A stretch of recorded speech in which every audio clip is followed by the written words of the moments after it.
Hello, everyone. We will give a few more minutes for people to start joining.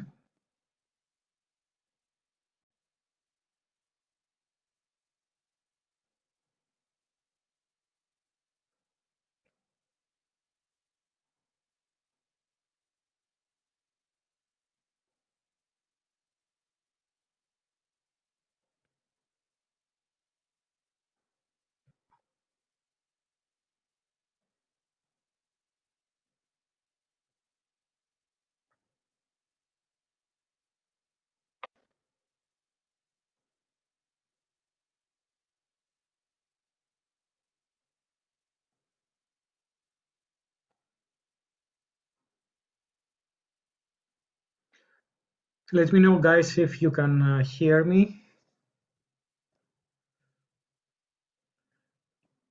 I don't know. This is what they are doing usually when they start the streams and webinars. They usually ask, "Do you hear me?" Stuff like that.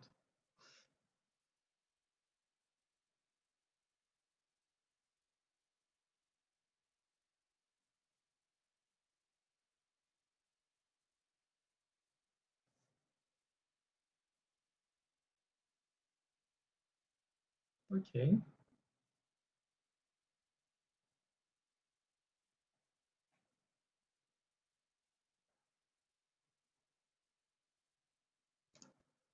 Okay, guys. Let's give 2-3 more minutes to so that more people can join and they will not miss my amazing introduction to the webinar.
My face might seem a bit orange or red. This is because my walls are orange. You cannot see them with a virtual background. So that's why it might seem that my face is a bit weird regarding the color. I mean.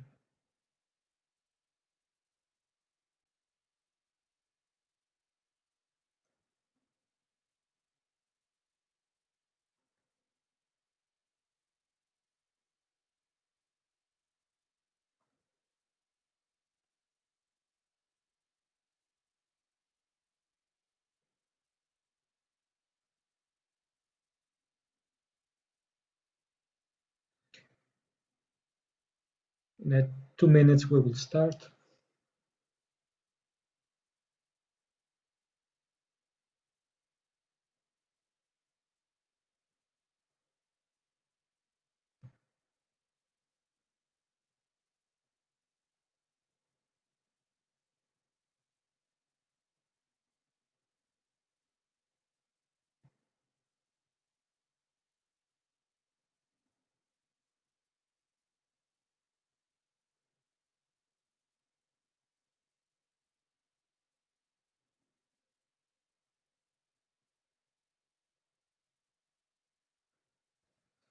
Before we start, I'm wondering from the attendees so far, how many are you um, play already and know the English opening, and how many of you basically you don't know anything or close to anything, and um,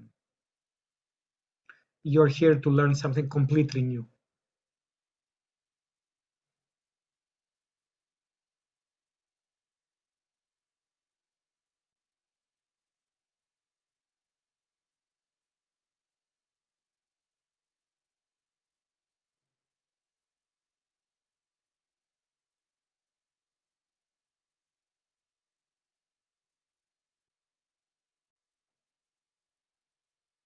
Hmm.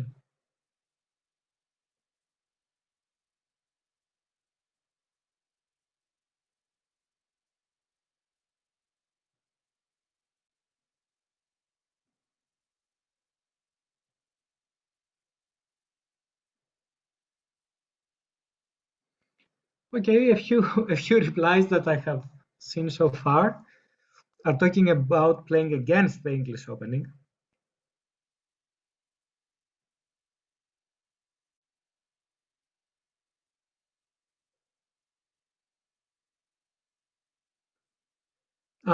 The question is if we are looking at this opening for white or for black.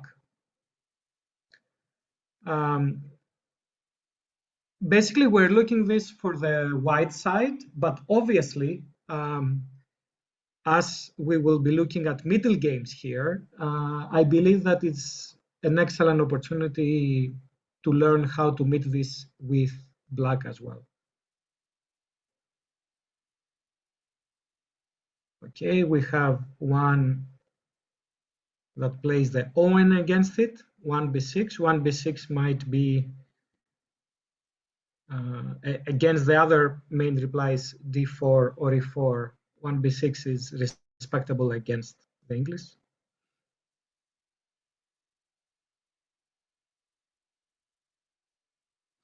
Okay, as the initial 5 minutes have started, and I see that we have a few more people that have joined. Let's start with a presentation. Okay, first of all, I don't know how many of you know me. My name is, as you can see, Nikolaos Ntirlis. This is how my name is pronounced. I have shared many funny uh, pronunciations of my names. I don't even think that Jakob can actually pronounce correctly my name, only Kalya, I believe, because he's Greek as well. But you can call me Nikos. I have written 4 or 5 books for Quality Chess and co-written a few more, or being a helper in those books. And I'm writing another book for Quality Chess on the English opening. But in this seminar, we're not going to focus that much on the actual theory of the opening. But as Jakob has asked me, we will take a look at middle games in the English opening. This might sound really boring, like sometimes even the English opening can be considered to be boring. And if you talk about middle games, it might actually seem even more boring. But to be honest, I'm excited of the material that I'm going to show you. We're going to see things that when I discovered, and when I shared with in other seminars and in other lessons, even with grandmasters, they really loved this material, and it will allow you not only to be able to play the English Open with white better, but also to meet this with black, and honestly, to be able to play so many more positions based on the knowledge and skills that we will get in this seminar. So, as you know, this seminar is going to be in 2 weeks. My agenda for the first week is a general discussion and how to play with the white color. I believe that we should have this discussion because all my previous works and books were on the black color, and actually this is the first time that I'm writing something for white.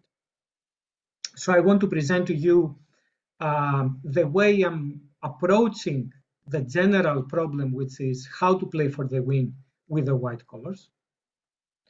Then I'm going to present to you the most important structure in the English opening, a structure that is seen in more than half of all the theory of the English opening, maybe, yeah, much more than half of it, which I call the Sicilian structure or the queenside majority. And I will present to you here some historical aspects of the evolution of understanding how to play this structure. And I believe that this part will be the most exciting part of the first week. Then we are going to put all these ideas together, and surprisingly, we are going to study a very important rook and game that happens all the time in the English opening, and particular in the structures and in the structure that we are going to check. And then we will start our discussion of some illustrative games like Carlsen Papaioannou, which will be like a test of everything that we learned before, some model games that we are going to see, and I'm going to discuss, I am going to discuss of some theory and how all this blends together with the ideas that we will learn.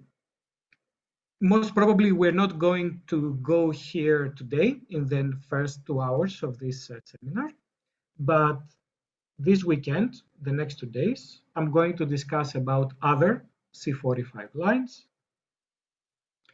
I hope that we will be able to finish the first week, the C45, to go to 1C4, C5, which is the other big branch of the English opening.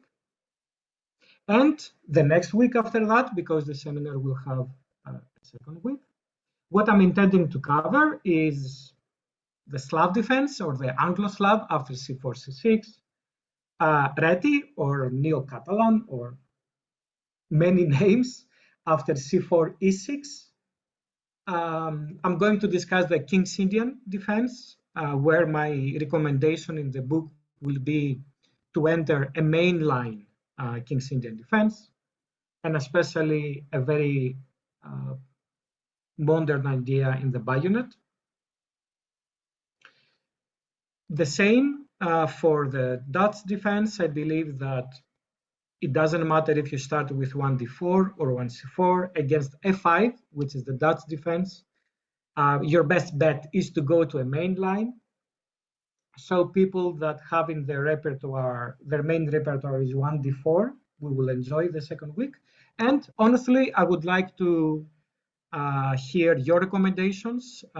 You are the participants in this seminar. So in a way, I want to cover things that are very interested to you. Maybe with the exception of 1c4, b6, please don't ask me to cover this this opening, mainly because there is so much amazing material to cover. But okay, already someone said that he's playing b6 against 1c4, so maybe we can take a look at this. Any questions regarding the agenda for this and the next week? Please, at any point, you can write in chat and offer your recommendations. Okay. So let's start with the first agenda item: how to play with white.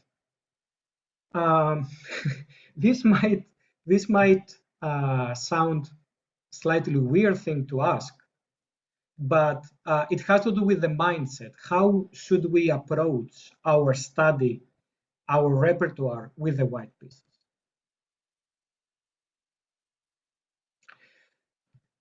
I'm going to start by saying what we know so far. What we know so far is that the first move in chess gives white a slight advantage, mainly in the form of the initiative and a bigger freedom of choice. So in the chess sense, as I'm going to show you a bit later, it's not that white has an objective advantage, but due to this first move give us a bigger freedom of choice. In all the books that I wrote as black, I try to follow what most of the top players follow when they play as black. That if you play as black and you have a concrete way in the opening to equalize as quickly as possible, in order to minimize this initiative advantage that white has with the first move, you should do it. And the whole idea with black is the quicker and the clear and the cleanest we will manage to equalize the game, the more chances we will have in an equal middle game that lies ahead to outplay our opponents. Because this is something that I will show in this seminar as well. Even the best players in the world, the best players, even in the most simplified positions, do mistakes. So later in the middle game, mistakes will happen for sure. This is a mathematical certainty. So you would like as black as soon as possible to equalize the game, hoping that in the middle game that lies ahead, you will get equal chances in the exchange of mistakes between you and your opponent. But okay, this is how black is doing, and this is how I tried in my books to prove a concrete equalizing attempt as soon as possible. In the past, but the problem still remains how to play as white with what kind of mindset. In the past, playing as white meant that in many situations, white was trying to get the maximum out of the position, if possible, even to refute black's opening. It didn't matter if black was playing the most sound opening ever. The mindset was we will play the best moves, the most ambitious moves, whatever is our style, in order to refute black's opening as soon as possible and in the most powerful way. So in these repertoires, in these books written by Califman, for example, or even in the Negis books that were written by Quality Chess some years ago, you could see this ambitious approach that we would try to kill black, with white. Guys, either we like it or not, we have seen that this is not the most effective way to do things. And basically, with the way that the computer engines have advanced, it doesn't work. It doesn't work this way. So let me explain to you what is my philosophy and what you will see also in the book a bit later. I don't know if this will shock you or not, but chess is a draw. Okay, so I'm assuming that this is not a shocking news for you, but this might be new or kind of new with you. Not only chess is a draw, I mean, if we assume perfect play by both sides, but any reasonable opening, if played perfectly, if played not even perfectly, if played well enough, will eventually equalize the white's advantage of the first move. I hear some people here saying Najdorf is the soundest opening, and I don't know, the Alekhine is not a sound, or okay, let's not take the Alekhine defense, but let's say the French is not maybe as good as the Najdorf. what I claim here is that both openings equalize eventually. So in this regard, both openings, as any reasonable opening, at the end equalize the game. How do we know this? Let me show you some evidence, especially this data come from the year 2019, from ICCF, the Correspondence Chess Federation. Every game played by two opponents rated 2600 and up in ICCF, which means the top players in the world. All of these games in the year 2019 ended a draw. We had 100% percentage of draw. If the players were 2500, still among the top 50 in the world, the percentage of draws was 95.5%. Only in 4.5% of these games, someone won the game. And from 2400 and up, the percentage of draws was 92.5%. In all these games played between these players, dozens of different openings were played. It is not that everyone played the Berlin or the Najdorf. Believe me, because I checked, in these openings, in these games, even some weird openings played. So maybe this is shocking to you, but whatever move we play as white, black will always have a lot of choices that will eventually give them an equal game. So taking this into consideration, how should we play with white? A lot of top players, and not even top players, but those that are very effective with white, they have this strategy to surprise your opponent. You can have multiple systems, which you can use each system, each little idea in your file for 2-3 games, and sometimes even for one game only. And then the next time you play white, you play something different again. Those of you that you were in this seminar when we discussed about how to prepare against your opponents using chess engines, we discussed, and especially in my section, in my lecture, how you can actually do that. How can you prepare and have ready multiple small ideas? For those that can go and check or saw this lecture, I called it inspiration analysis, how you can create all the time a few ideas.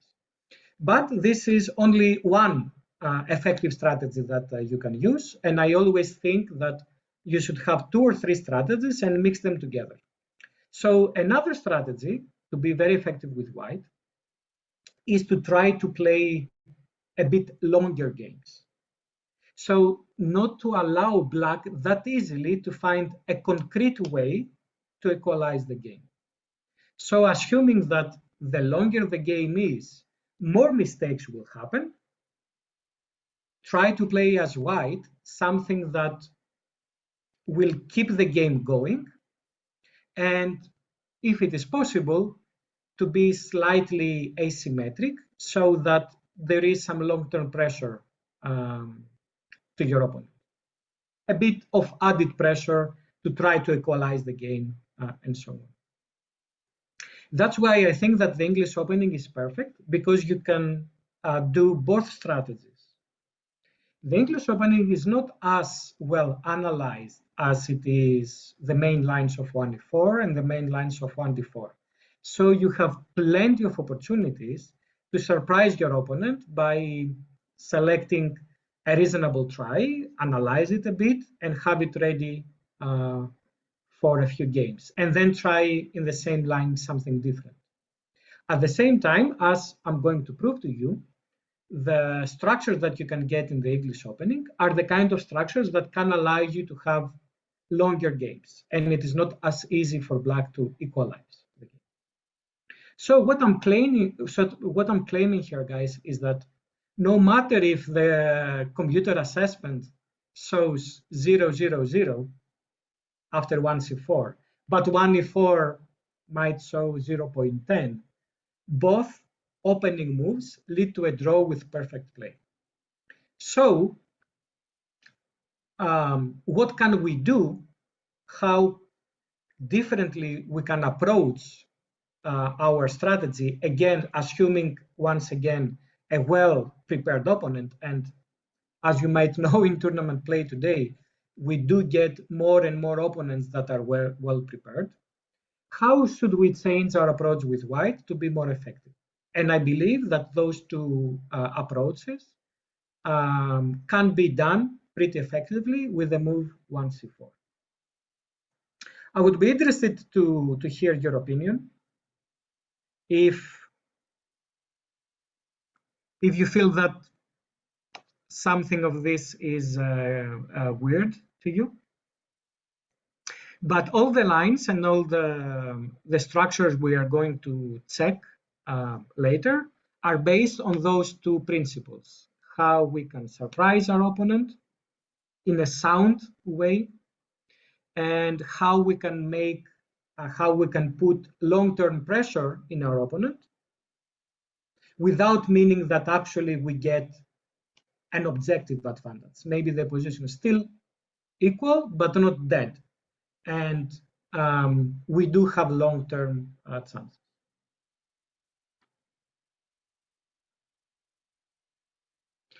So let's start with this structure. This is a perfect structure that can give us long-term chances to play for the win, even if the position is objectively equal. You might have seen this specific structure with many names. And in many books. Let me put here some bibliography that where you can see these types of positions analyzed. First of all, in my book, Playing 1d4d5, before its chapter, I had a chapter on regarding general characteristics of the positions and structures. And specifically in the Catalan structure, in the Catalan chapter, I examined this structure from the black side. Because in the Catalan, you're getting, in all of these lines, this structure for black in my recommendation in the book. Also, there is another well-known book, great book, called Chess Structures by Rios, published by Quality Chess. And in this book, there is also a small chapter on this structure. But let's go now to the big guys. I mean, who knows Ntirlis, right? Kasparov examined this structure as well in his My Great Predecessors book. But many that know a thing or two about this structure, they know it from the works of Oive, especially Judgment and Planning in Chess, but a few other books. He wrote a lot of things about this structure. And in this book, Understanding Chess Middlegames, none criticized Oive's classical approach. I'm not going to put a lot of emphasis on this, but I'm just mentioning this. And another surprising source is a book by Bronsnik, called the Koltanovsky system. Basically, I was inspired by this book because it was a book on an opening, and it gave some very nice general discussions how you should play the resulting positions. And Bronsnik gave a nice overview of a lot of sources. For example, he took a lot of stuff from another book called Simple Chess. Okay, who cares? I mean, about bibliography, right? But I believe that by understanding the revolution of thinking about this particular structure will help us immensely. For example, I remember years and years ago, the only thing that I knew about this structure is that, look, I have a majority in the king side, black has a majority in the queen side. So what you do when you have majorities is to push them. Aren't we supposed to play in the side that we are better? Okay, I'm better in the king side. This is where I should play. I should push my pawns and create pressure. That's why, to be honest, I liked more to be in the black side of the structures, because it is much more pleasant to push the pawns that are not in front of your king. So it is easier to push the pawns here as black. Also, in many endgames, you might get a distant passed pawn. And this is more or less what was the thinking in the 50s, maybe up to the 70s. So I call this the classical approach taught by Oive, where he said, this is what it is. Push the majorities. That's why black is slightly better, because his own majority is on the queen side. It is easier to push, less risky, and you will create a distant passed pawn. So in the 50s, automatically people believed that the queen side majority is an advantage for who had this majority. And that's why this structure in many of these books, you might see it as the queen side majority structure, because this is something that people strived to actually achieve. What is different between the chess understanding of the 50s and the chess understanding of today? Nan put it nicely in one of his books. He said that back then they didn't give too much attention to activity. So it is easy to take a static feature of the position, which is a majority, is a static feature, and analyze only this and not care about activity. That's why some players that their main strategy and their main element in their play is how can I make my pieces as active as possible, and many times they do this by not really caring about statics in their position. They tend to be seen as players that are playing for tricks. Lasker was one of these players, and Nan studied Lasker games a lot. And today, for example, Nepomniachtchi is sometimes is seen as someone who is playing all the time for tricks, when the reality is that he's playing for activity, and this is his strategy. So next came Kasparov, where he didn't really taught us how we can play this structure, but in his books, he gave 2 model games. And he said that this is the model games you should know, and if you know them, you can play this structure very well. One by Capablanca and the other by Alekhine.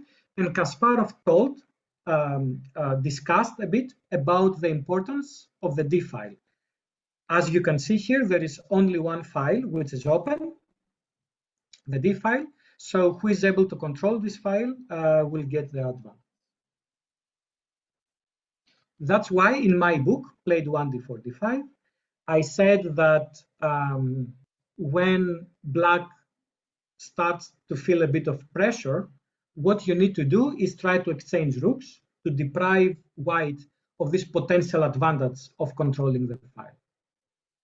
Also, what I discussed in my book, and you're going to see that in the examples that I'm going to show you, is how you can restrict the king side majority, sometimes by playing moves like h5 or g5, just to restrict these pawns not to be advanced easily, while at the same time, if white advances these pawns, to create some weaknesses. This little thing of playing at the side that you are weaker, in this case, black is weaker in the king side, so playing this kind of moves like g5 or h5 is not in line with the classical understanding, which said don't push your pawns where you are weaker. But you will see that sometimes it is essential to push your opponents when you are weaker if you're playing black in this structure. And I talked a bit about the principle of two weaknesses and why, in general, this structure is perfect to play for the win. But let's not discuss this so much. What I didn't know when I wrote the book D45 was two other books that I wrote a bit later. One is a book by Sokolov. He wrote actually 3 books called Chess Middle Game Strategies. I have mixed feelings for those 3 books. I don't think that all of these are equally good, but his chapter on the queenside majority is most probably the best thing I have ever read in all the books I have ever read about this particular position. And also there was a recent book called Archel Endings, where a lot of nice ideas in the end games was shown there. Okay, so let's go and check some actual chess examples, because we can discuss this a lot, but it's good also to see some actual chess. Okay, I will start with the 2 examples that Oive showed. I'm not going to spend a lot of time, but this is a game. These are 2 games played by Botvinnik. I'm going to go very quickly to see how Botvinnik won this game. You will see how the queenside advantage majority in this game is proved to be very strong. This is what Black thought that should be the right strategy here. He has a majority in the king side. He should play in the king side, but White is already winning here. There is nothing in the king side, and just White pushes King H1, and Black resigned. He's totally losing. I mean, if you see such a game where White just pushes the pawn and wins, then obviously, you will love the queenside majority. And this is another game by Botvinnik. And here Black did something very similar to the previous game, played d5, bishop b5. This is a typical move to remove the knight in order to take control of over the e5 square. This is a game against Konstantinopolsky. And you see Botvinnik playing a model game here, taking control of the dark squares. And this endgame appeared. And basically, White has a winning advantage again. You saw how he maneuvered his rook in order to be able to move the king to d4, and then push the pawns in the queen side and won the game easily. Okay, so once again, if you see these games, then obviously you will think that the queenside majority is the best thing in the world. But let's go back. I did a trick here. If you realized, I reversed the colors because we're looking at this for the white side. And usually in the English, White has the majority. So, and here, yeah. And here, if you remember, in the first game, Black went, White lost quite easily.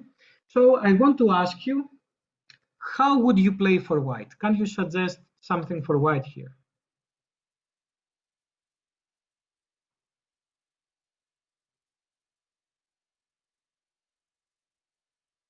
How can we improve? We're playing against Botvinnik. Botvinnik is black. He has a queenside majority.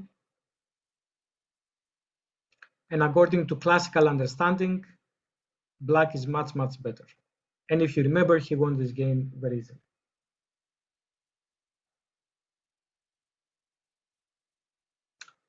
Queen e1 with the idea of generally transferring the queen maybe to the king side and try to an attack there.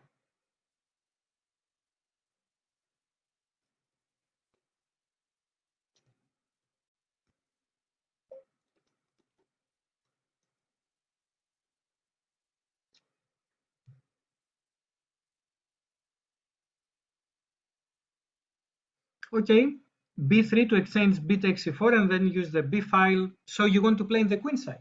But as we said, the classical understanding was that we shouldn't play at the side that we are weaker.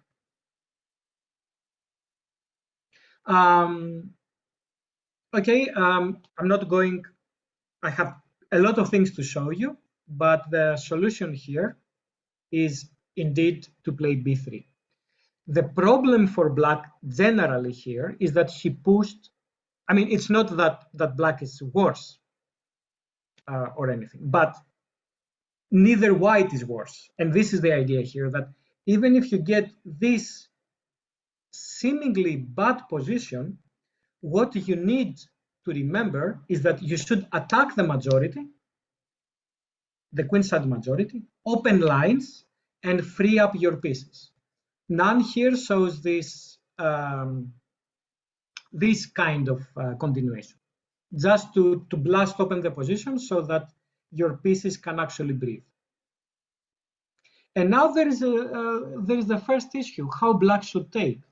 Because if black takes here, then suddenly you see that we have the center, and after something like this, followed by e4, actually here, practically, white might be even slightly better in having a slight initiative, because his pawns, his majority in the center and in the king side is very mobile. So the best move in the position is for black to take. But now, okay, black has a passed pawn on c4, but this pawn can go nowhere. And after queen c2, this is what none gives, improving over oive. The position is equal. It's not easy for either side to either take advantage of their majorities, and white has plenty of files in the queen side, and at some point he will play the break with e4 and liquidate even further. So in this line that seemed to be very bad for white, actually even in the worst version of the majority, things are not bad at all. So this was the second game where, if you remember, here white played f4 as black. So what is a better way to play the position that we have now as white? Once again, this is not a good version of the queenside majority for white. Honestly, he shouldn't have allowed black to play all these moves, and but it's not that white is worse here. But still, as we're looking at middle games, how white should play in order not to become worse. Because in the game, if you remember, Botvinnik played b5, castled, took control over e4, and won a nice game.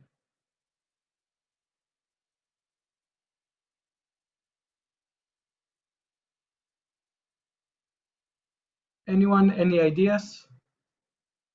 In the previous game, we saw b3, and indeed, b3 here is, yeah, b3 again is a good solution. But also here, a good move is f3 in order to try to push our own majority with e4. None gives this line with the idea to move the bishop to e1 and try to push e4. And now e4 is coming. And here in his book, None gives us best this weird move, trying to discourage e3 from white, and none missed something here. What would you play for white? There is nothing tactical, but how can you continue keeping the dynamic equilibrium in the position?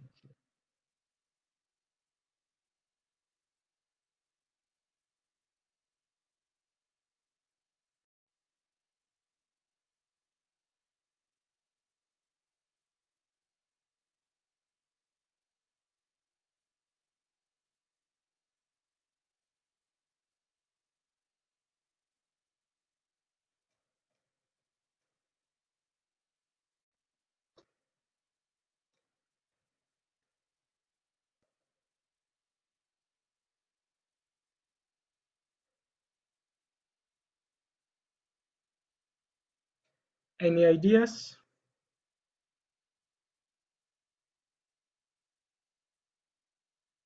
Yeah, I like the suggestion that I see. The best move for white here is g4, so that the knight can go away. The queen can go to g2 and continue pushing with e4 and maybe even king to h1 and also be able to use the g5. It's not that white is better here, but the point of looking these very classical lines is that starting from this position, which is a bad version for white, white is not worse. Even here, white can play b3. Why? Because black pushed his majority a bit too soon. When we have, as you're going to see, when we have a queenside majority, we shouldn't push it as quickly as possible.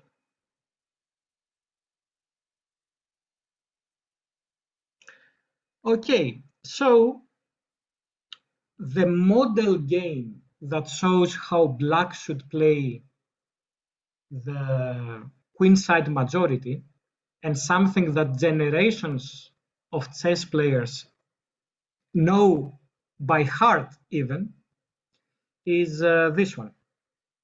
This is a game where uh, it is Marshall against Capablanca, 1909, where classical education, because Capablanca won the game very easily by just pushing his pawns in the queen side and seemingly doing nothing. Classical education tells us that, hey, black is better here. And this could be a type of position that we can get out of the English opening. And modern understanding of these positions is that white is not worse, which is kind of revolutionary. It goes against of what we know for decades. And this is a game that Kasparov himself analyzed in his great predecessors. Here, white played the rook to c3. White is Marshall. It is an okay move, but in some classic Russian books, Soviet books, Middlegame books, it was recommended that the best move here is f4. White pushes, black pushes in the queen side. White should push in the king side, as we said. Classical understanding, which is flawed. Kasparov, for example, said f4 doesn't make sense. It only weakens white position. Okay.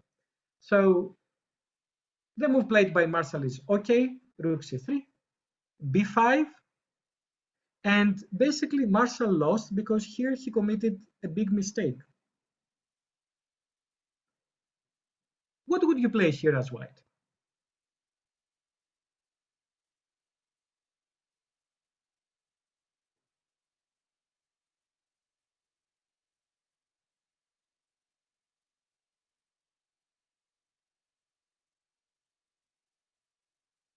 And please tell me, I mean, if you don't have a move to propose, tell me, are you scared a bit here as white? Because honestly, the first time I saw this position, it was like, of course, if I'm white, I'm scared here. I see these pawns coming. Yeah, I know. I was scared as well. But white is fine. Again, we shouldn't let this happen, to be honest, as white. But if it happens, we need to know what to do.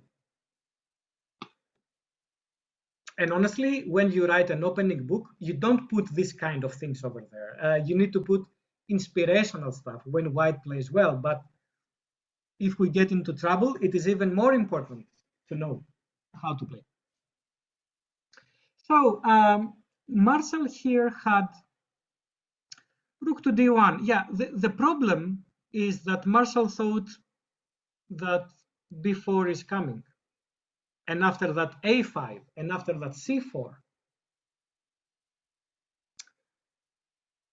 So, and with that in mind, white played rook to c3. So why did he put the rook where he will be attacked with b4? That's why here Marshall played a3. But a3 is a big mistake, and Capablanca went on to win a model game, an amazing game. But the best move here is b3. And then try to attack the majority.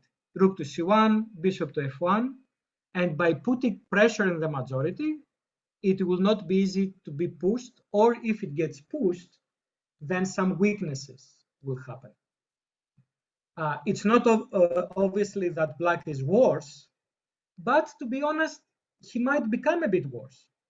If you remember in the previous examples, black that had pushed his majority quickly tended, the position was going towards white becoming better when we started attacking the majority.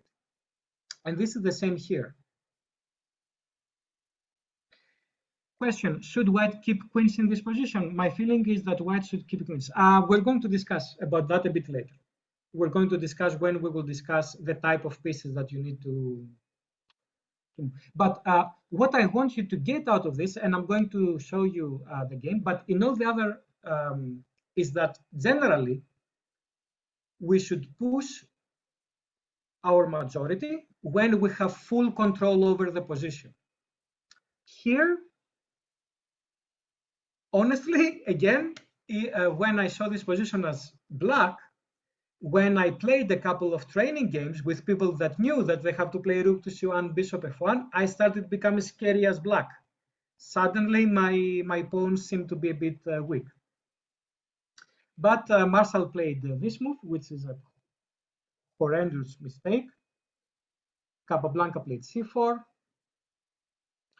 And this is what I told you. This is how the game continued. That Kasparov talked in these lines as the element of controlling the open file, which is d4. So Kasparov said, if you control the open file, you are better. And this is what happened in this game. Basically, Capablanca controlled the open file, and he played a double exclamation mark here. I'm actually sad that I showed this move briefly. But here, it is, again, a very instructive moment that we're going to see later in this type of middle games / we are going towards the end game. Here, black should open something in his king side in order not to get mated. So again, classical understanding here is that we have this bishop on e6. If we need to move any pawns, most probably we should move the h pawn to put it in a square that is not in the color of our bishop. But Capablanca here played g6. We are threatening something very concrete, bishop to d5. For example, if rook c1 here is played, a piece is getting lost. So Marshall played here. Here the black is already much better. So definitely Capablanca could have taken and played bishop to h3, and Capablanca is winning, basically. Rook to c1, a6 to protect the pawn, followed by rook to d2, and with a winning advantage. But Capablanca played queen e5. His queen is more powerful. He has good moves at his disposal. He can play king to g7, rook to d2. So Marshall insisted, and now, okay, here bishop h3 could have been played, but this is good enough. Just pushing the pawns. And here, this was played. According to Kasparov, this is a blunder. And Kasparov said this should have been played instead.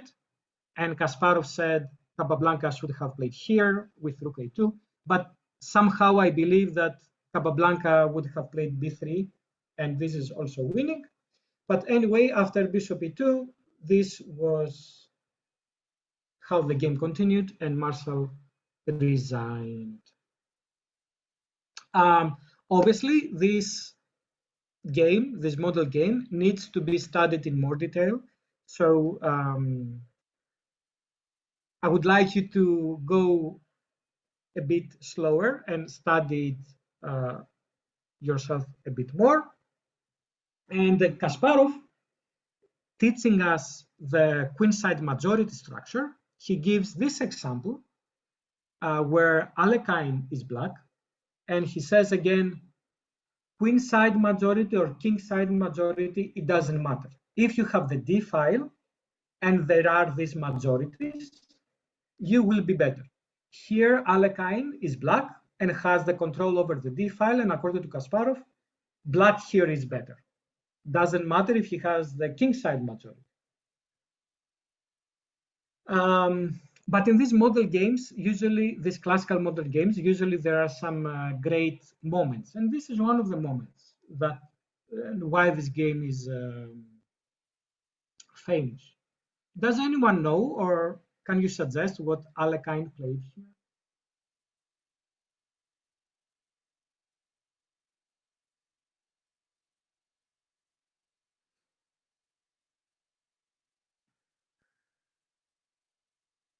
How can we keep our advantage for black?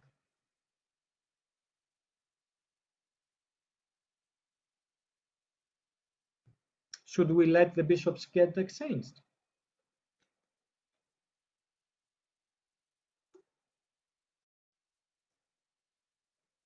There's nothing tactical, guys. Don't try to calculate a lot. It's mainly understanding.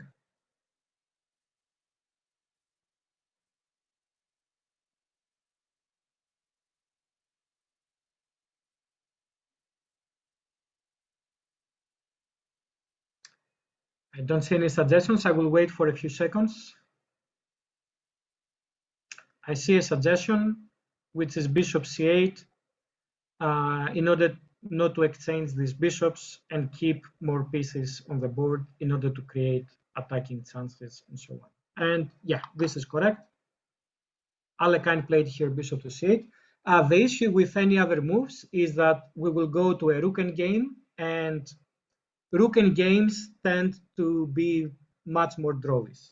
So here, some sources like Kasparov, they give this a double exclamation mark. I believe it's just one exclamation mark. A4. Here, I believe that it would have been a bit better for white to play g4. This goes against the classical understanding of don't push pawns where you are weaker. But as you're going to see in this game it didn't matter. But if we exchange one pawn in the king side, it would have been better for white. And this is how the game went. And once again, we have an example where one side pushed the majority very quickly, and this majority got into trouble. Already here there was a final mistake of the game, a tactical mistake, I would say. White should have taken with the pawn, because now it's going to be a large issue how white defends, and it seems that he cannot really defend. After this, black is winning, and Alekhine won this model game. So, I don't know if you liked these games, but let's look at this position now as white. What I learned from these games is that me as white here, I should be careful not to push my majority without first establishing control, and not thinking in the classical way that if black plays h5 or g5 to attack my pawns, he will be worse because he shouldn't do that. No, we should take here consideration other things in the position and not rush to push our pawns fast. And if black does, without establishing control first, we can attack this majority and create weaknesses. Let me show you this is the one type of position that we are getting from the English opening. And the second type of important position is this one. And this is, if possible, we should avoid getting this structure as white. Why? Because in the previous structure, you see that we have one pawn more, and this gives us the possibility to put a piece there, a central piece which can become very good. But here we cannot put anything on d4. For example, yeah, this is controlled. And the problem here, and another problem here, is that if we start pushing our own majority, then the d4 will become a weakness in our position. On the other hand, if black here exchanges a few pieces and establishes control, he will start pushing his pawns like Capablanca did and be better. So another issue here is which pieces to keep and which pieces as white, if we get this, which pieces to exchange and which pieces to keep. This is where I told you that this Sokolov book explained this very well. For example, Sokolov believes that if you are black here, the best possible pieces that you can have is queen and knight against queen and knight. This is very concrete things, and I believe that this might not be very useful for us.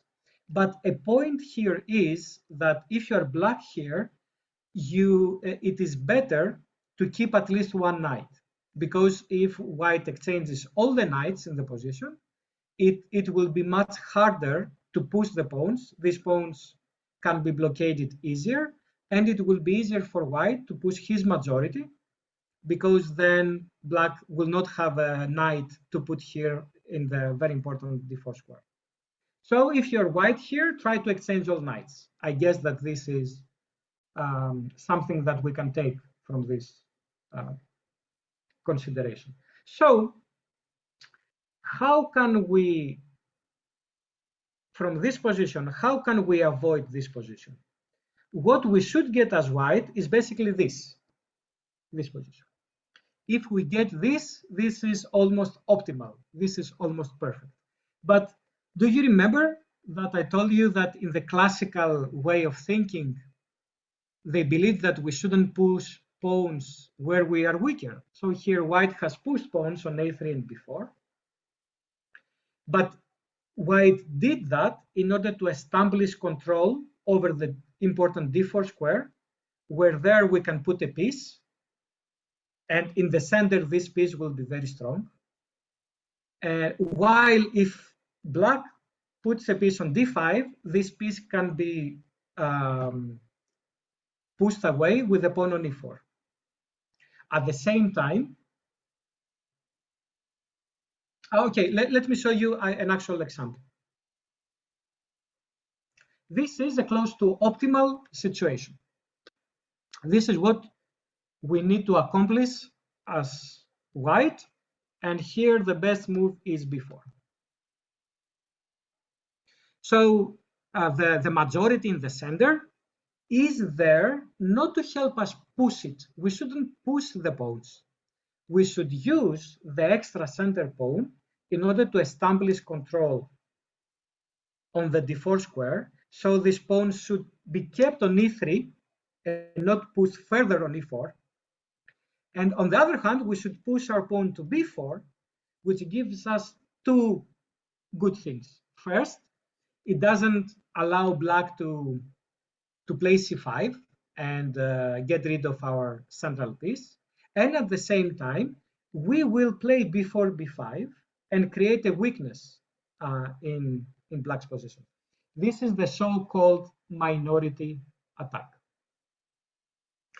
Well, minority attack, usually people think of a Queen's Gambit declined and things like that, but this is what I call the English or the Sicilian minority attack.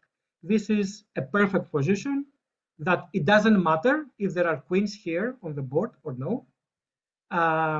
The characteristic is the move b4, the move e3, and the central square. Honestly, we are not going to get this position very often because black will not allow it. But let me show you something that I got in one of my games. I am playing here against a very strong correspondence player from Israel, Harel Eliosef. And my opponent here played knight to d7.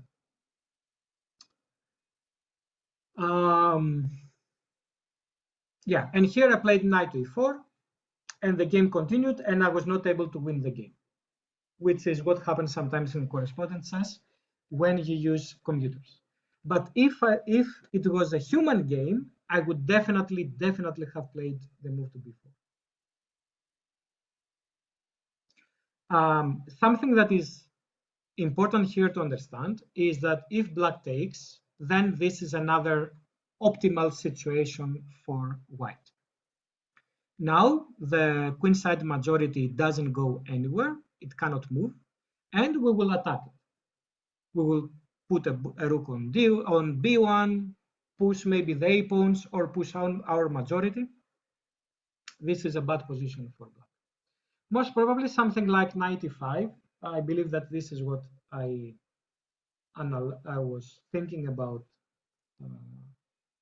This might be the best move for black, and now obviously move to b5, and white is better.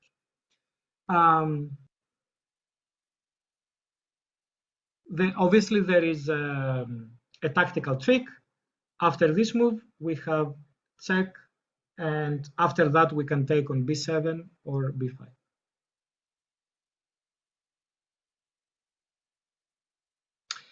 A question: why would you choose b4 in a human game and why knight e4 in a correspondence game? Is it practically tough to play after b4? Yeah.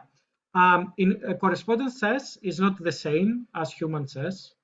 In correspondence chess, you need to go really deep, and sometimes small positional advantages doesn't matter that much when the opponent can use an engine and defend against them. But small positional advantages in human chess are much more effective. So after analyzing a few days with the help of engines here, I thought that knight e4 might be a better chance to play for the win, based on very deep and concrete analysis. But honestly, I don't know, maybe before, even in correspondences, shouldn't really be actually worse. I don't know. But definitely here, b4, and if something like knight e5, b5, and white is better.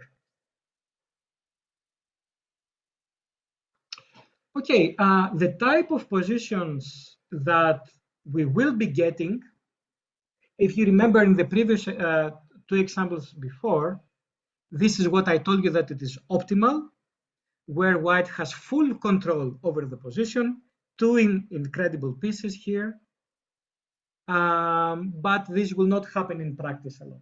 This is what we will get most of the times. This is basically a very close to equal position, objectively balanced. Maybe white is slightly better, but the surprising thing for me and my new understanding in this position is what to play here, and maybe this will shock you a bit. So I would like you to take 1 or 2 minutes and come with a suggestion. What would you play here as white? It is white's move.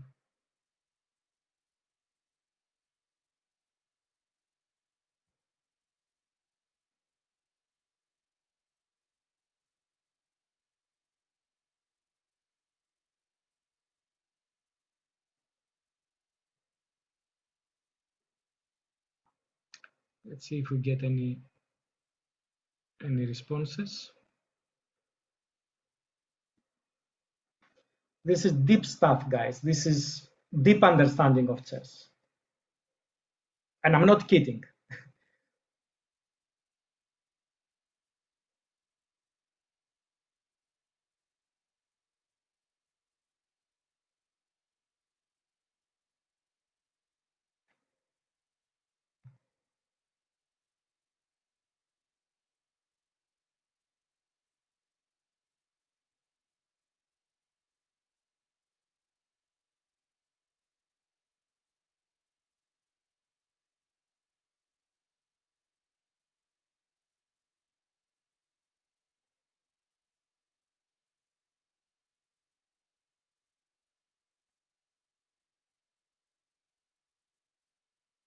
Obviously, this type of position can happen in a million openings, like Caro-Kann.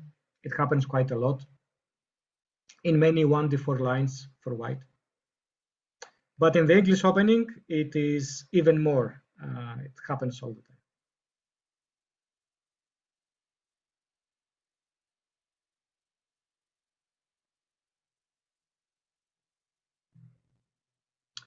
Okay, one suggestion is a4 with the idea a5 to push the knight away and continue b4. And try to play the knight to c5. Reasonable suggestion, might not be bad, but there is something better. According to what you said earlier, bishop e2 with the idea to push the pawn on b4. Yeah, definitely trying to push the pawn to b4, as we saw in the previous examples, is the central idea of this position as well. But the issue here is that every pawn we push, we are losing control over something. So we should be careful when we push a pawn of what might happen. For example, after a4, I haven't checked this position, but I'm pretty sure that maybe a5 might be good for, or at least this is, yeah, this pawn might be weak, or even b4 might. e4 might not be bad. Yeah, maybe a6 is the move here, not to allow a5 and a6. But the issue is that some squares getting a bit, I mean, the pawn a4, the idea remains there. Nobody will take it away from us later.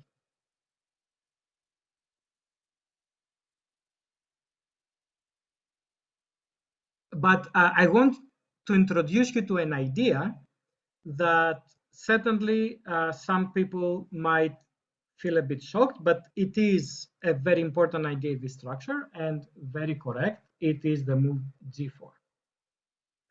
Nobody will take away the possibilities that we might have in the queen side later, possibly e4 or maybe even b4, immediately sacrificing the a2 and winning the a pawn. But in the meantime, we can improve our position by playing rook to g3, pawn to h4, establishing control possibly over the 5 square. And this is a good way to play with our majority, push our majority, but under control, and especially pushing the G pawn rather than the E pawn. The E pawn needs to stay there to give the knight a stable square. And this is a very simplified version of this idea, but we see this very, very often, and we see this especially in many endgames, where you can improve your position and then thinking about playing a4 possibly. And as correctly was pointed out, an idea here for black might actually be h5 to stop this idea from white. And this is the modern understanding in this position. And the book that I mentioned, this Arkel Ending books, gives a ton of examples like that.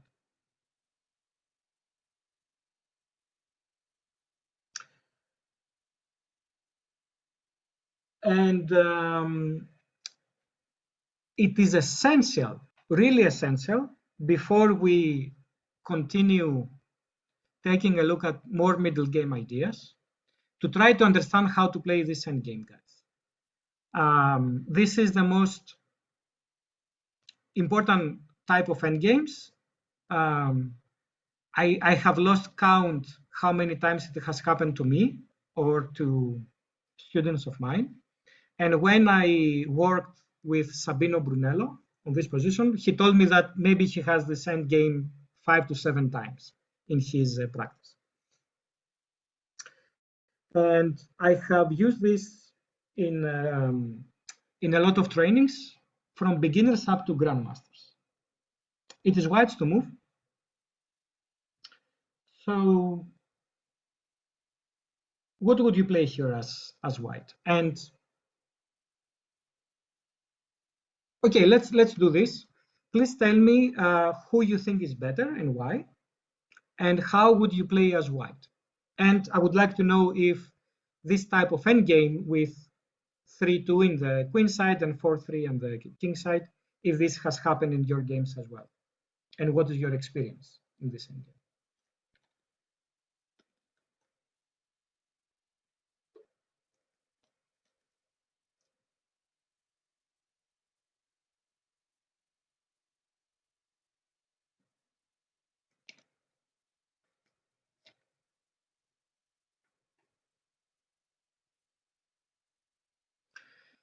White is better rook, and king f3 is logical. White is tiny better due to the active rook, and you're learning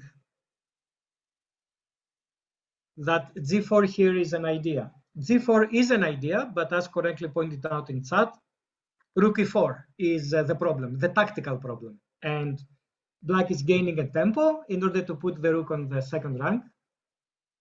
So we should start with the move king to f3. Okay, I believe that even if you knew nothing on this position, everyone would play king f3, right?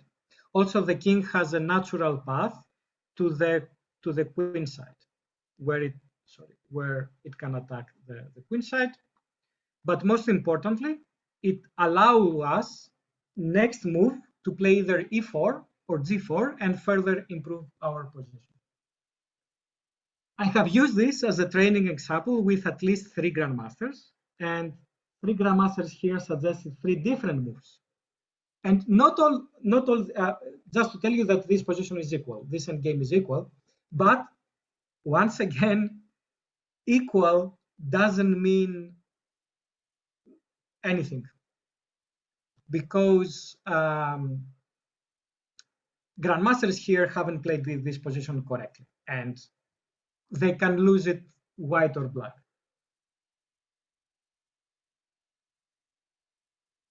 I'm not going to say names, but one grandmaster here suggested rook to c7 with the idea to start pushing pawns. But after king e4, I have some analysis, but white is better here.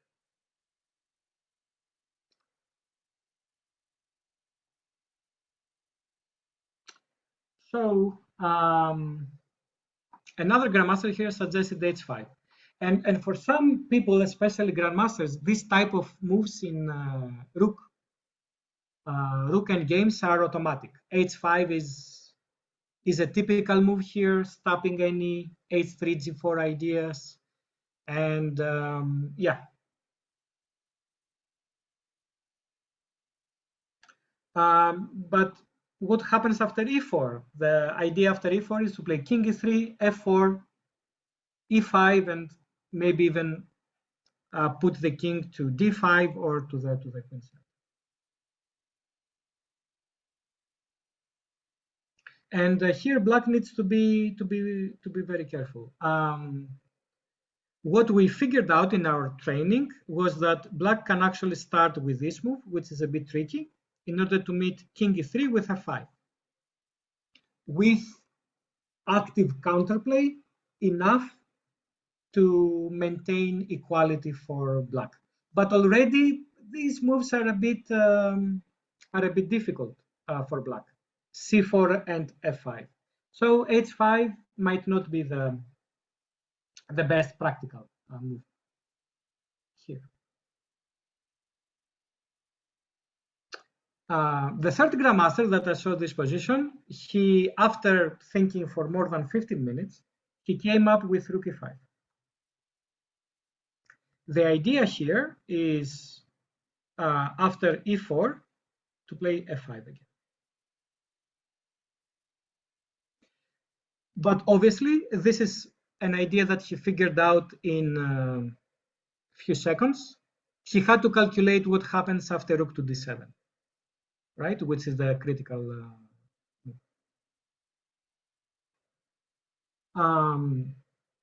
but most of people that are around 2200 here have suggested all of them f5. And f5 is the move that happens quite a lot in practice, especially yeah, in players, I don't know, in the range of 2100 to 2300 possibly. And I have gotten this recommendation quite a lot. It is very logical. It doesn't allow either g4 or e4. So you are now white. It's the last time that I will ask you to suggest a move for white.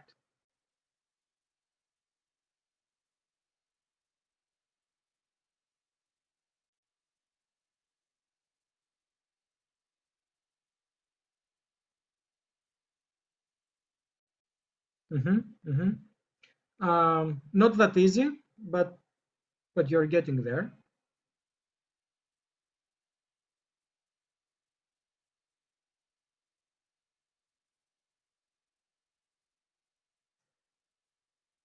What are the critical tries here that we need to calculate?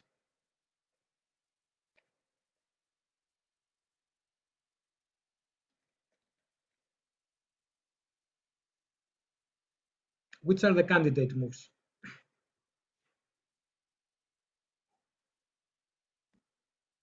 Also, a good advantage of the move f5 is that it gives the a4 square for the rook if needed. So again, there is this idea of rook e4, rook c4, rook c2 in many positions, which white needs to have into consideration. We need to calculate g4 or a4. I would say that this is not the first things to calculate.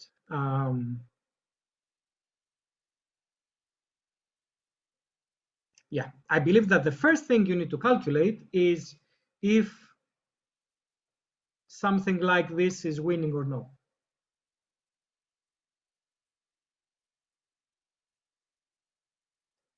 Or even here, we don't know if we will put this on b5 or d5, possibly on d5. So let's calculate.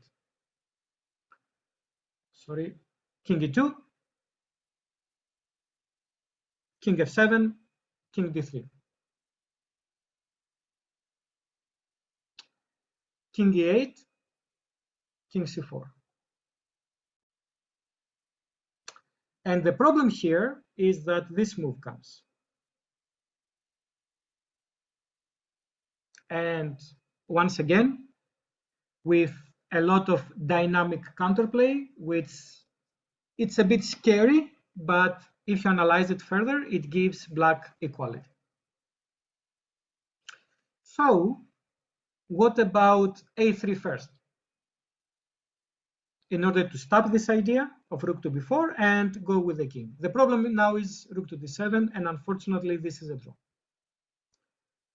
So it seems that if you take some time and go slowly over these variations and the choices, you will see that the king journey to d5 or b5 is actually not the strongest. So what remains is h3. White wants to play g4 and create a weakness in the pawn there. And this is a quite critical situation.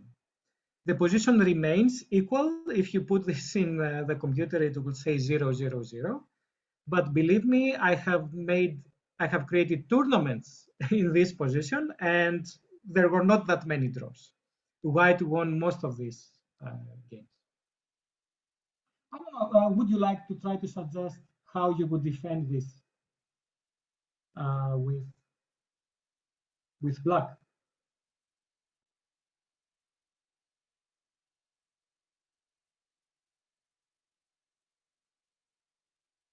Okay, it might be a bit difficult, but the first move is rook to c7, which gives a square to e7 for the king. And I mean, at some point, black needs to try to create counterplay by pushing the majority.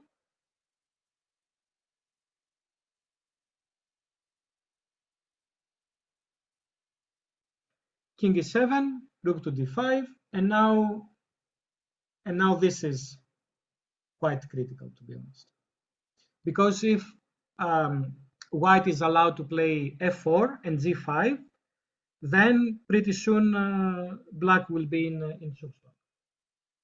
For example, if b5, f4, a5, and after a3, white is better here. Pretty soon, black will be in Zugzwang. For example, this move, if black just waits, white will play b3, and now a4 comes, and white is much better. And if a4, in order to not to allow b3, then g5 again, problems for black, how to play, and Zugzwang. Now the rook penetrates, and it's going to be tough. So you can see how a drawn position actually has really a lot of venom. And here, surprisingly, the most instructive move, and most probably the best move, the easier equality, comes with the move rook c8, double exclamation mark, and rook h8, try to play h5, with the basic principle that in rook endgames we need to create counterplay, otherwise slowly we are going to get squashed and lose the game. So who cares about 0-0-0s, right? This type of endgame comes so often, and it is so rich, and black can lose it by not committing basically any mistake. Just a couple of inaccuracies, and if white knows what to do, this a3 and g4, for example, he can get practically a very safe way to play this position for the win.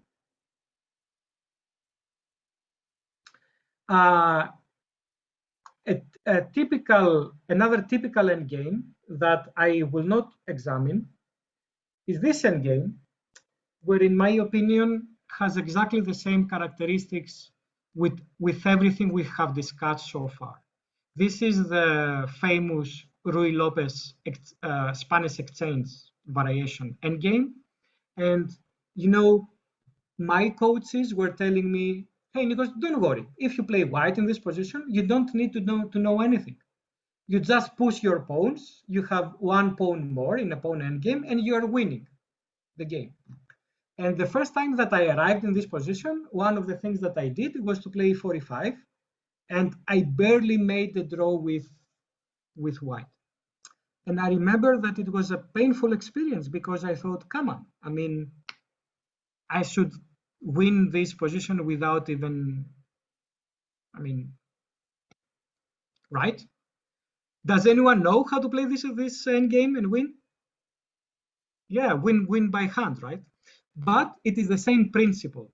When you have the majority, you should be careful not to push your majority before you establish control. And instead of actually pushing, I mean, this is what Nimzovich, I believe, taught us. That this is what Nimzovich taught, that when you have pawns, you need to push your majority. When you're pushing your pawns against your majority against a minority, push the pawn that doesn't have a pawn in front of it. Like here, pushing this e pawn is the most natural thing. This is what you need to do. But the problem is that when you push this pawn, you give a lot of squares for counterplay for black. So basically, I'm not in the file that I will share with you. You will see complete analysis of this endgame. But the way to win this is not to push e45, but instead, okay, here if black plays f6, you cannot do it, but instead play g4 and f5. For example, this is how you win this endgame. And you need to know this idea that I'm not pushing the pawn. I'm not pushing my majority. First, I will put in this type of position, if you don't know this f5 idea, then you can play h4, h5 first. The idea is that push the pawns without giving up squares, and then, or another idea here is basically to push the g pawn again, as we saw in the previous example.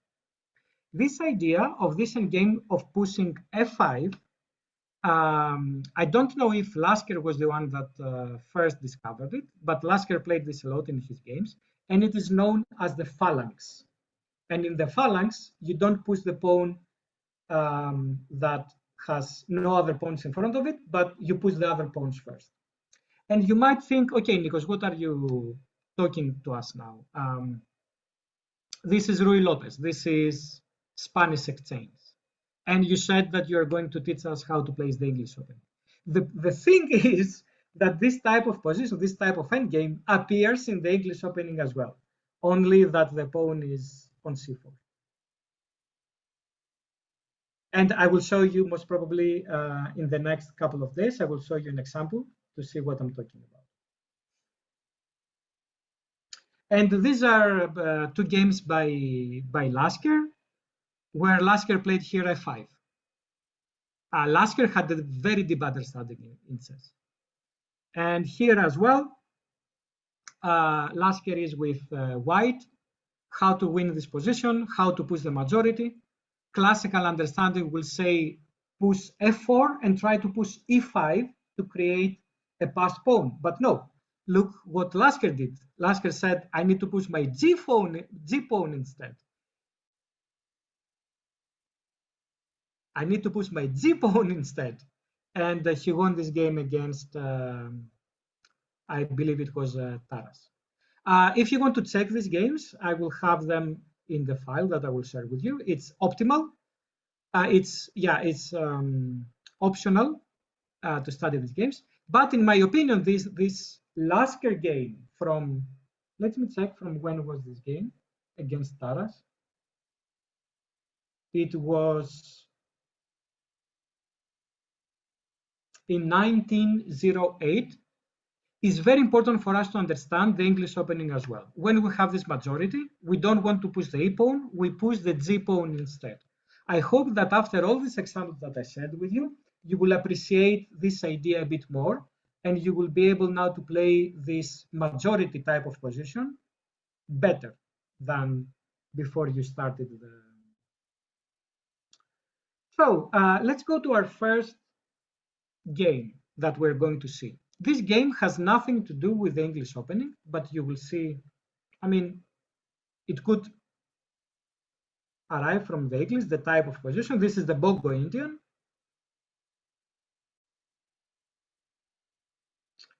Here, white plays this weird move e3. And let's see what happens in the game. With white, here is Carlsen, and with black, Papaioannou. Carlsen is the best player in the world, and Papaioannou is the best player in Greece. He's a grandmaster of 2650 strength. This game was played in the European Team Championship in 2015. The E3 idea played by Carlsen is a rare idea, but it was deeply prepared by him. But Papaioannou said that he was very lucky that he knew that in this position he should play e5 before castle. And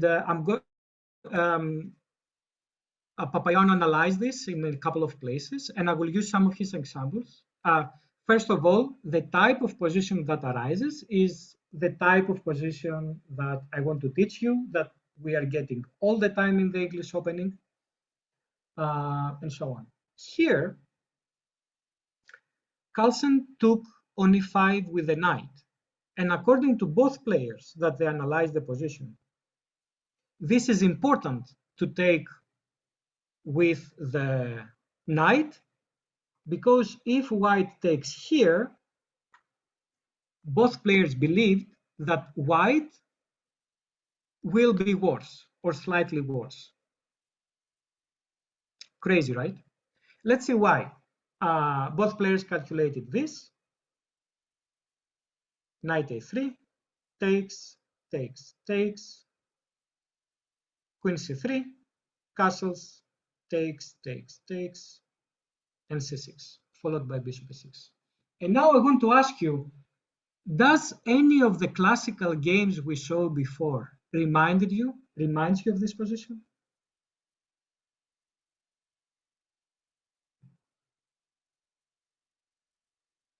Yeah, the Capablanca game, the Marshall Capablanca game. So, yeah, exactly. So you understand, guys, that sometimes studying these classical games, some people believe it is boring or it is not really essential, but look how wrong they are. Both players said, I have two ways to capture a pawn. One way is wrong, because if I do, under the influence of the Capablanca game, both knew this game. They thought that here white is slightly worse. Okay, we said that here white is not really worse, but in the practical terms, if he doesn't know how to play the position, I hope that now you do, he can't become worse. The position is equal. Something that strikes me as natural is that both players misevaluated something here.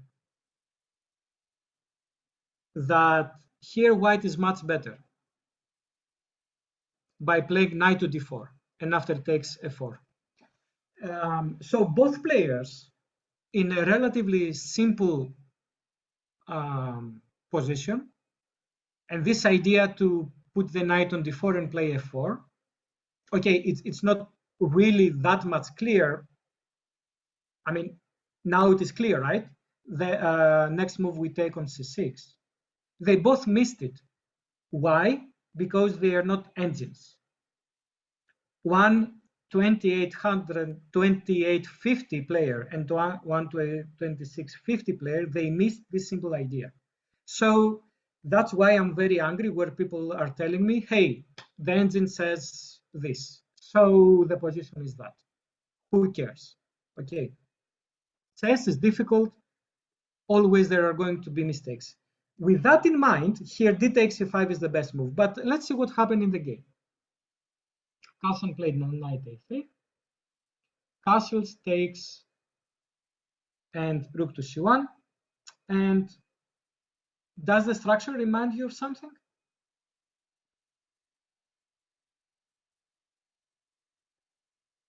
I mean, it's the structure that we studied, right? It is exactly the same kind of structure. And Carlsen had prepared to go in this line. So he was still in his preparation. This is still Carlsen's preparation. Here, Papaioannou said that I was lucky. I had seen this line that at some point the computer was giving it. And here, this is where Papaioannou's preparation ended.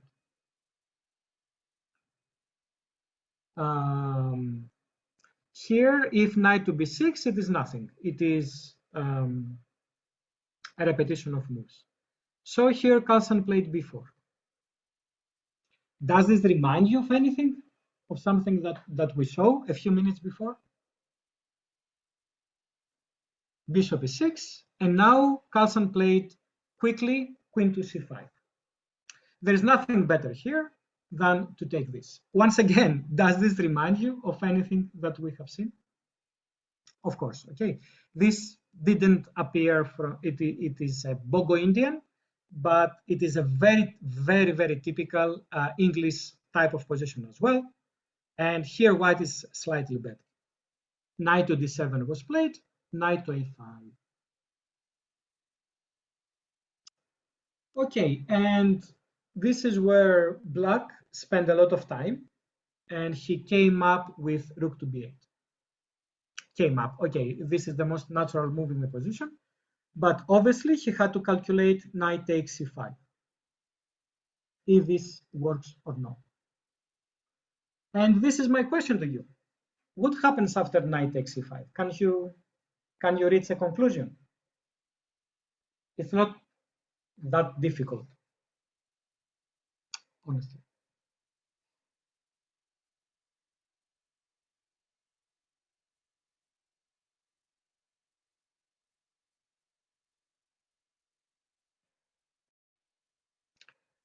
Let's check it a bit move by move. Knight takes c5, rook takes c5, b6, rook takes, b takes. Yeah, and this is the critical point. If now white plays something like, I don't know, rook to c7, here black can sacrifice a pawn, sacrifice the a7 pawn by rook to b8, and black has enough counterplay with rook to b2. So the important position to understand is this one.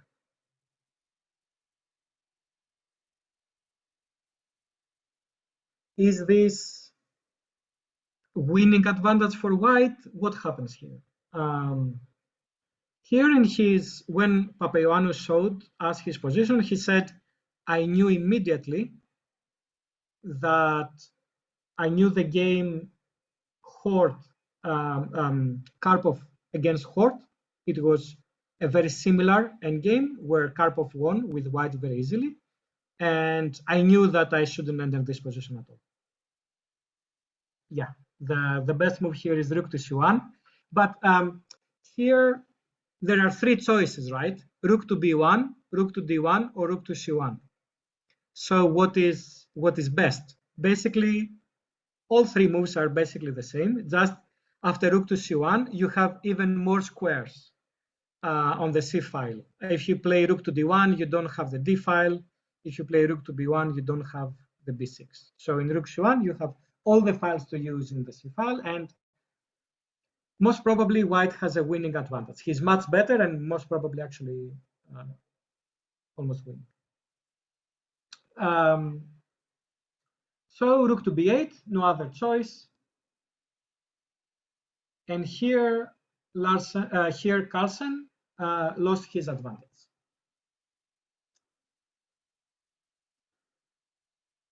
The issue here is that the a2 pawn is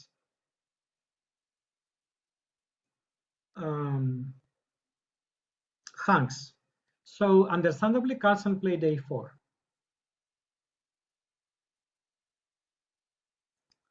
But is there something better here?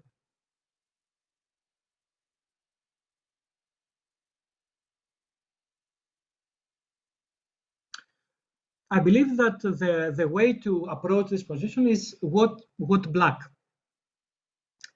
wants to do.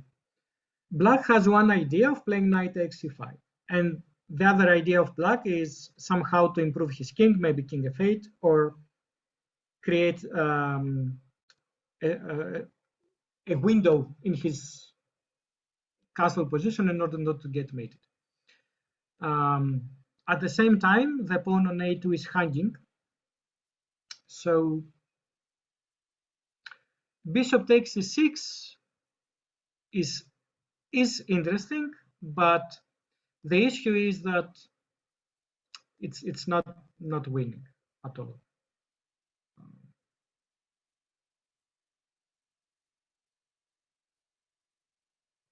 Maybe even black is better after this.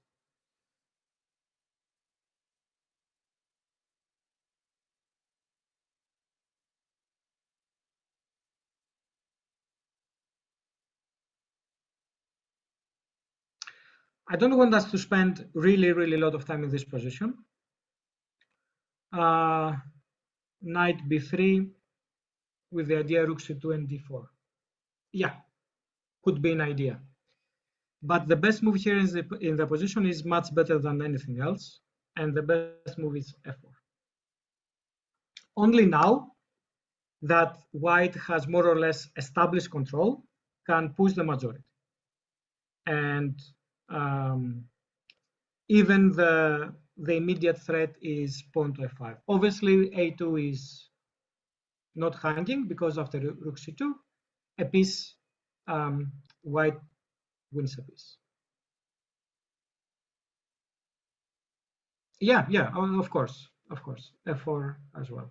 I believe it's very instructive. So Carlsen played a4. So here again, black needs to think what to do. Knight takes c5. If you calculate, it doesn't work. So what actually remains is is a move that will improve our king's position, which means not to get mated in the last round. So it's a technical question. Should we play king f8? Should we play f6? Should we play g6 or h6?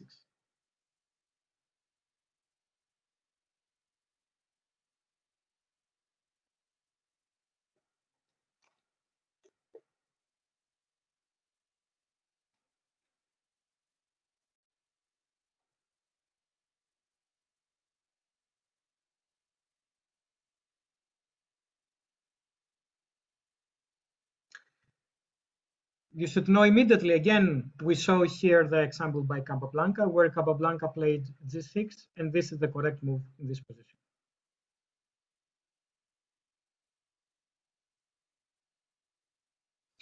Okay, the explanation that Papaioannou gave for his choice here to play g6 is that in this position, if I could somehow exchange all the rooks, then I would put my pawn maybe on f6 to have a bit more freedom for my pieces.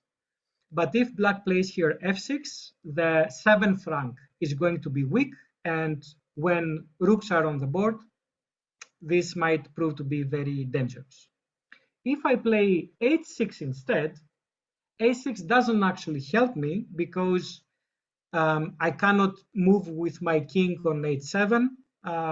This is a not safe square. A check on e4 can always drive me away. Also here white has h4 with the idea h5.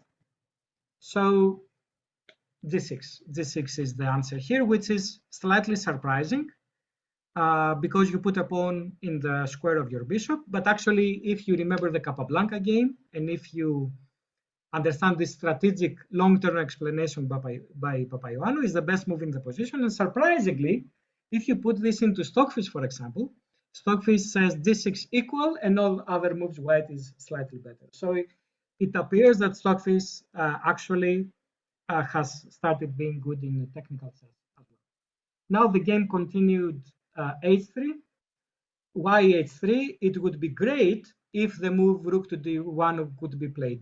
Basically, if white could play this, possibly followed by f4 and e4, it will soon be like a Zugzwang in the position, but knight takes e5 wins because of the back rank mate, unfortunately. So Carlsen played h3, but do you remember h3? h3 is typical in this position. So if g4, for example, is played and rook to d1, then white is much better. But unfortunately, now this liquidation works pretty well. White does win a pawn, but it allows a lot of activity, which will allow black to draw the game. There is one other important little thing in the position. Carlsen played g4. Obviously, white is pawn up and also played g4. So it seems that, I mean, against any reasonable club player, we could say that white has a lot of some winning potential, right? But the problem is that after this move, the pawn is getting lost. And if just black wins this pawn with the help of his bishop, he can push the a pawn and be better. So white needs to exchange bishops. And this is a rook and game where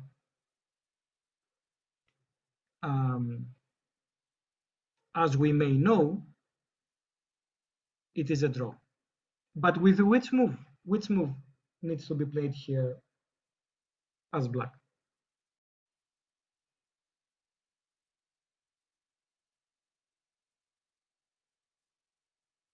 We saw this idea again in the previous rook endgame. The correct move is h6 here. Not allowed g4, g5, which will give a lot of much more winning potential to white, even though still the position might be objectively equal, it will start being practically uncomfortable. The game continued, actually. They played this position. And here, Carlsen admitted to Papayan when they were analyzing the game that of course, what I played was not correct. So what would you play here as white? Basically, he has only one winning attempt in this type of endgame.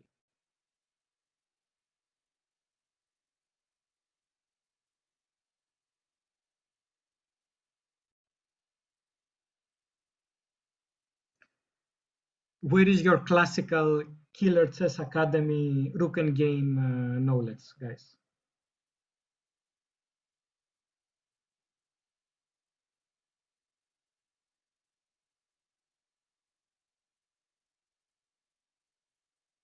We should know these things when we play the Sicilian structure. And we're getting all the time this 4 versus 3. And those that you want to play c4, e5 as black, you should know these things as well, pretty well. What is the only winning attempt? Yeah, exactly. The only winning attempt is king g3, threatening f4, and then playing h5. So what black needs to play here, not to allow this, rook a3. And the position remains equal. Once again, you see that things that we have in our mind as being easily drawn have so much details. And if you know these details, you can play for the win in any position. Instead of that, Carlsen played h5. And after g5, this is a super easy draw without even the a pawn on the board. If black loses the a pawn, it is a super easy draw. Yeah, a long game, but if you go through this game in the chess base, you might not realize that even in this game, there are so much. Yeah, long game strategy, yes, for white, obviously. So white, in order to be able to be successful as white, we need to know these details.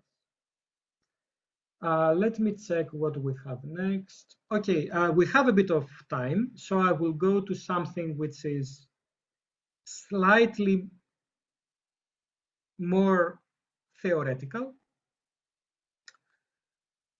Okay, this is what I call the bishop e6 problem for black.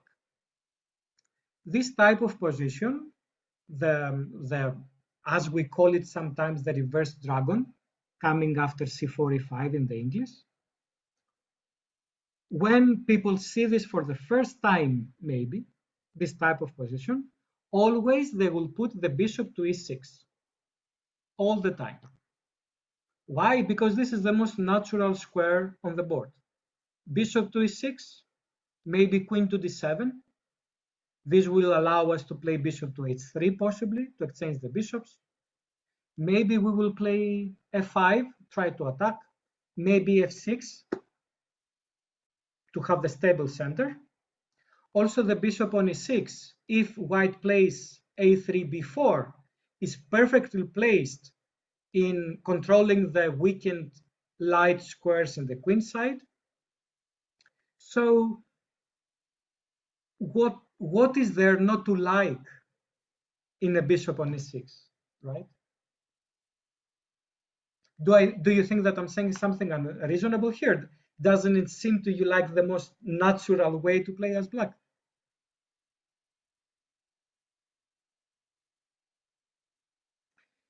What I claim is that the bishop on e6 doesn't stand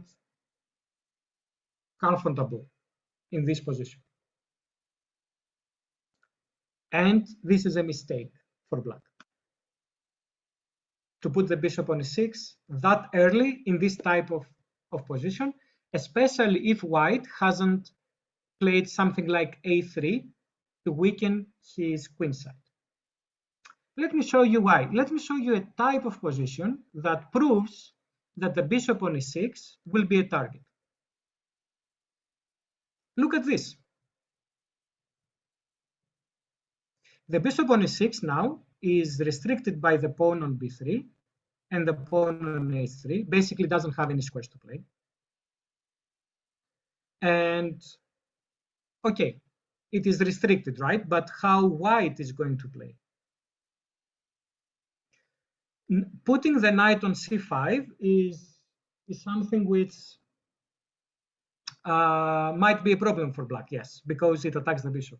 But here it might not be that easy. But knight to e2 is very easy to understand. We can put the knight on d4, pawn on f4, and suddenly this bishop is a huge problem. So how can we get there? How can we get there? Let's see. Let me play the first few moves of this highly theoretical position, and now play d3.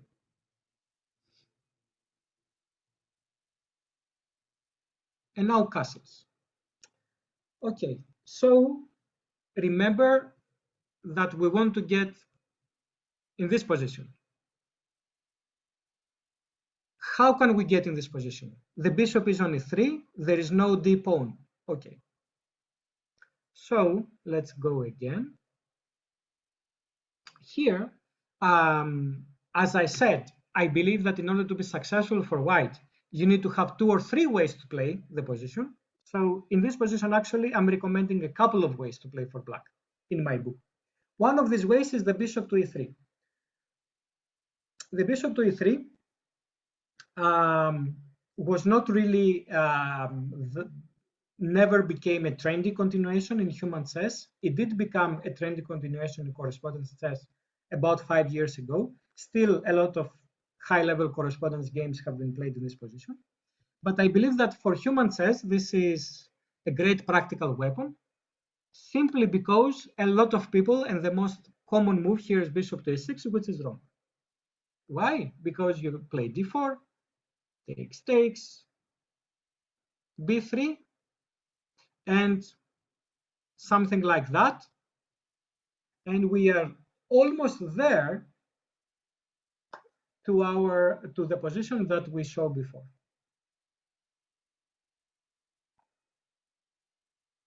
And here white is better. So if black plays some normal looking moves, white here can play bishop e3, h3, knight e2, d4, and push the majority and with a winning advantage. I have a model game here to show you, demonstrating exactly this. And I will go through the game very quickly. It's a game between Evgeny Agrest against a 2400 rated player. We arrive there from a different move order, slightly different move order, but we arrive at the same position.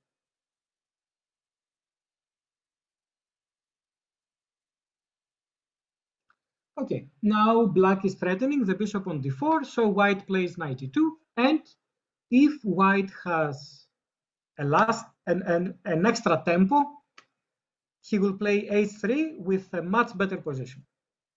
But here black plays well, plays bishop g4, not to avoid that, and we'll put the bishop on g6.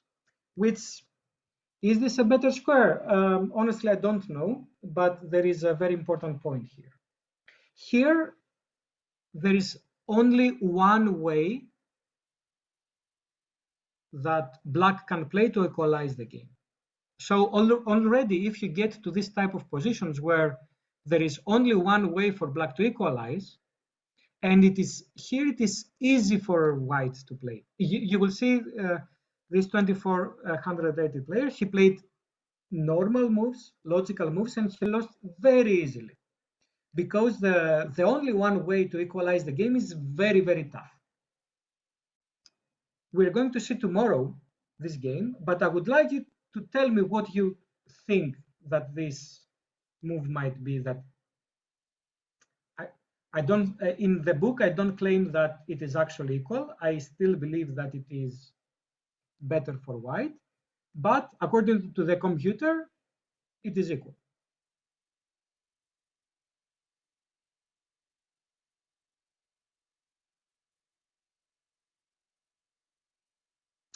A5.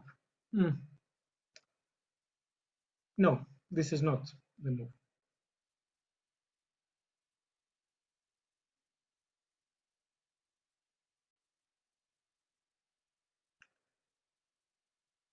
The issue is that white is threatening knight h4, followed by h4, h5, and the bishop still remains a big problem. How can we stop the knight f4, followed by h4 plan?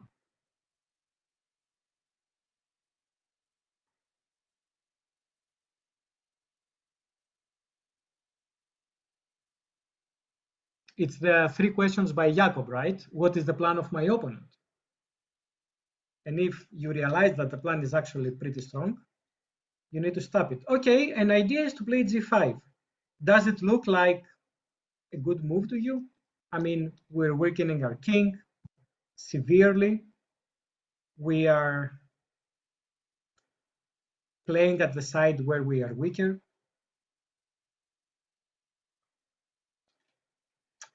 And still, this is the best move in the position and the only move that allows black to remain around equality. Okay, sometimes chess is very hard, but that's the truth. Black needs here to play g5. There is nothing else in this position. Instead, in the game, he played bishop f6, rook to c1, and now, I mean, again, g5 is the move. But if you cannot see this idea, then the only other idea, logical idea that you might have is let's exchange the rooks. And here, the problem is that, again, we have this knight f4 and f4, but additionally, we have this queen d2, queen a5 idea. So maybe we should exchange queens to relieve a bit the pressure. But here, white has a winning advantage. White is basically winning here because you cannot really stop this maneuver with the knight coming to c5. The game continued like that, improving the bishop, and already white is winning. So we're going to continue. We haven't finished yet all the ideas that I want to show you in this structure. But once again, I'm claiming that this is equal.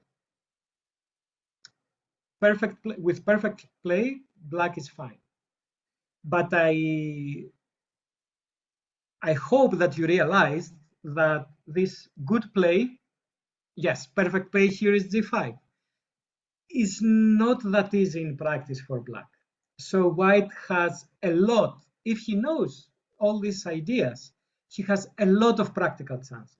And this is a game played by humans when errors happen. And this is the type of positions that I want to get in my repertoire.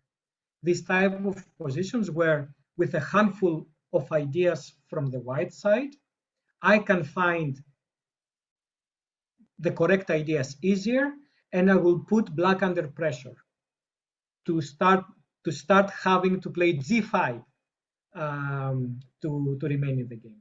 But if you remember at the start of this lecture, I told you that sometimes black needs to play h5 or g5 to stop the majority.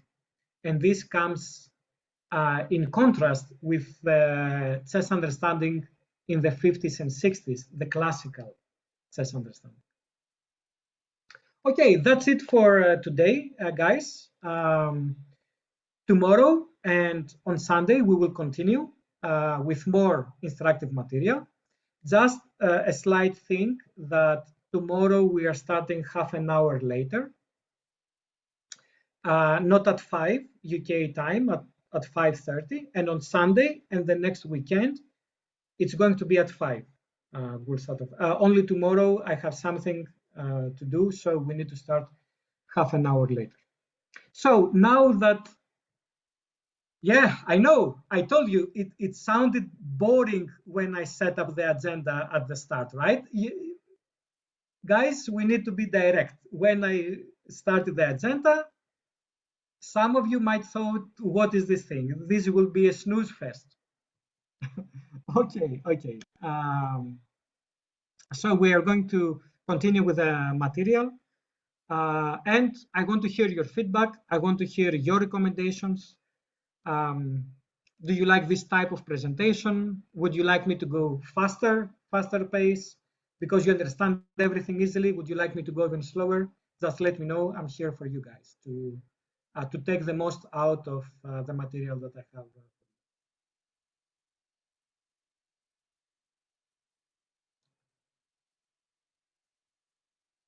Anything last? Any other questions, recommendations?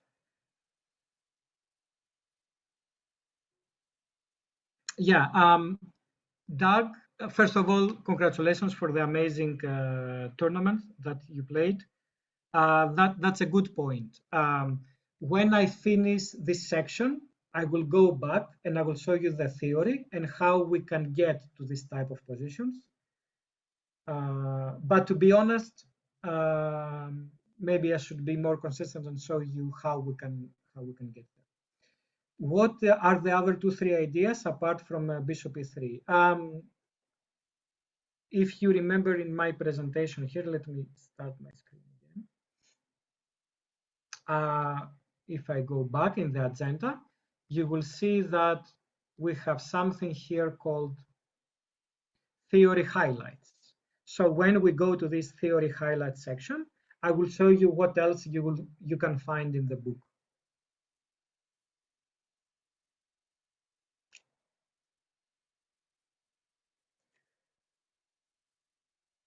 Okay. Yeah. Thank you guys for your great contributions and all your questions, and see you tomorrow.